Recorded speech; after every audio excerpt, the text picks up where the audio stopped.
And thanks for staying with us tonight. We often talk about the middle class on this program. We talk about a rising tide lifts all boats. I believe in that. I also believe that voices in the workplace lift the quality of life of workers in this country. And there is a new civil rights battle in a town where Martin Luther King first marched almost 50 years ago. Some workers at this Nissan plant in Canton, Mississippi, they want to vote. They want to organize. Now a coalition of activist workers, students and clergy members have joined forces in the community to make sure that thousands of employees get a chance to be heard. Now, some of the workers say that the supervisors hold anti-union meetings. The workers just want to hear from the pro-union side so they can have a fair vote. That's all they want to do is vote.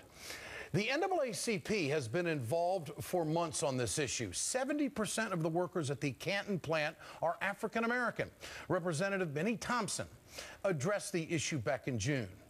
In America, being able to decide whether or not you want representation is a fundamental principle of civil rights, human rights, and in any democracy. This week, those same civil rights organizers held another news conference. Of all places, they're serious. They went all the way to Detroit, the Detroit Auto Show. That's where they showed up when it got underway. Actor Danny Glover spoke. He's actively campaigning for the Nissan workers' rights. Organizers are planning more news conferences at auto shows in Chicago and Atlanta in the next few months. They're not going to give up. They're hoping the attention will simply help the workers in Canton to get a choice about organizing. To be fair, not all of the employees want the union. Nissan told us today that they just think a few employees are pushing for the vote. And it's understandably a full-time worker at a Nissan assembly plant in Canton, Mississippi makes about $24.50 an hour. A long-time UAW worker makes $28 per hour. It's a good living. Workers tell us they like their jobs there. There's a lot of people that want to be here, and this job, this place can change a lot of lives. And, you know, the pride is in the vehicles themselves. But here's the problem. Workers have the right to organize. It's the law. And Nissan has a reputation for beating back the unions. This summer, Nissan CEO promised not to pressure the employees. He told Reuters, "We will naturally remain very neutral on this." But that same CEO reportedly made a big screen anti-union speech to workers in Smyrna, Mississippi back in 2001. He told them the union might make this plant be not competitive and possibly shut down. Shortly after that speech, Smyrna workers rejected UAW by about 1,600 votes. Workers in Canton say they feel threatened and intimidated if they talk about organizing. So we asked Nissan here on The Ed Show about those claims today. David Reuter told us, "We treat our employees with respect and routinely engage in an open dialogue on topics that impact our business." But in the same conversation, Reuter also made this statement: "If you're pro-union, you're anti-Nissan." I'm joined tonight by two people who say they're not anti-Nissan. Betty Jones, a Nissan employee, and Derek Johnson, president of the Mississippi State NAACP. And you can see workers behind them this evening from Mississippi joining us here on The Ed Show. Great to have both of you with us. This has been going on for a long time. Betty, you have worked at Nissan for 10 years. Why do you want to organize? What is this about? Yes, well, it's about us having a voice. It's about us coming together in unity with Nissan. We're not here to bash Nissan. We're here to join in unity with them and to let them know that we do have a voice and we have ideas to make this company a better company. And we just feel like with these anti-union meetings that we are being threatened. People on the job want to have a voice and want to organize, but they feel like that if they do organize, they are going to lose their overtime. They're going to pay going to drop, and they want to, but just fear for their jobs. And I don't think that we should work in our jobs with fear. We should go there, do process after process, do our job as the best of our abilities, and we will produce quality vehicles for our customers. Okay. Derek Johnson, why is this a civil rights issue? You have stated that before. Why is it that way, in your opinion? Well, worker rights has always been a civil rights issue. The struggle we had to abolish slavery was about worker rights. The struggles in the 60s was about the right of workers being able to organize. In fact, Dr. King was assassinated as he was organized workers in Memphis who wanted the right to have a voice as sanitation workers. So we see worker rights on the same playing field as voting rights, civil rights. It is about human dignity.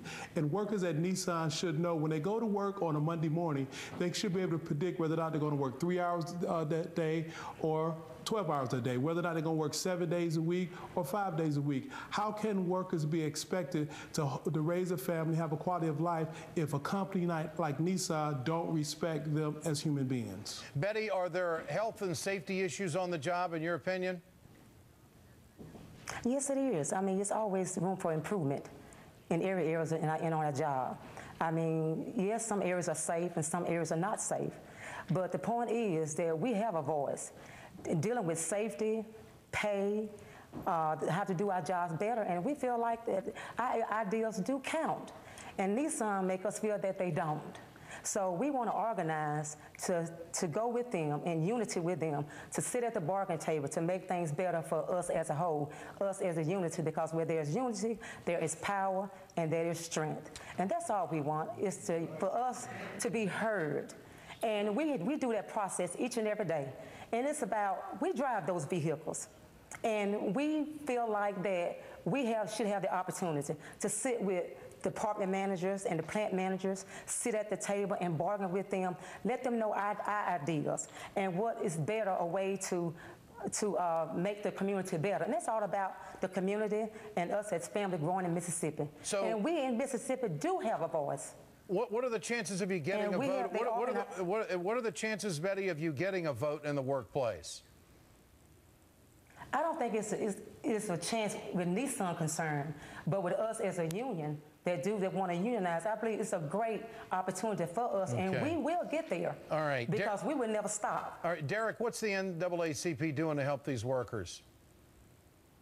Well, we've joined with pastors from across the state. We've organized a committee. As we receive calls, we're working with workers with their concerns. We're showing the workers that we have support. We gather here tonight at Tougaloo College because we understand that workers need support. They are an important part of our community. They are parishioners in our church. They are members of the NAACP. They are human beings. And if workers in Brazil can organize who work for Nissan, if workers in Japan who are Nissan workers, if workers in South Africa at that Nissan plant are organized and able to collectively bargain, why shouldn't Mississippi workers be able to organize? I think it's unfair and unfathomable that a company from outside of the United States come to Mississippi and treat workers as un-American. It is unfortunate that we could sit here today in a state that has a long history of exploiting workers for cheap labor to allow an international company to exploit our workers. We would not stand for it. As clergy, we would not stand for it. As NAACP, and we will stand with the workers. Okay, it's a story to follow, because I know that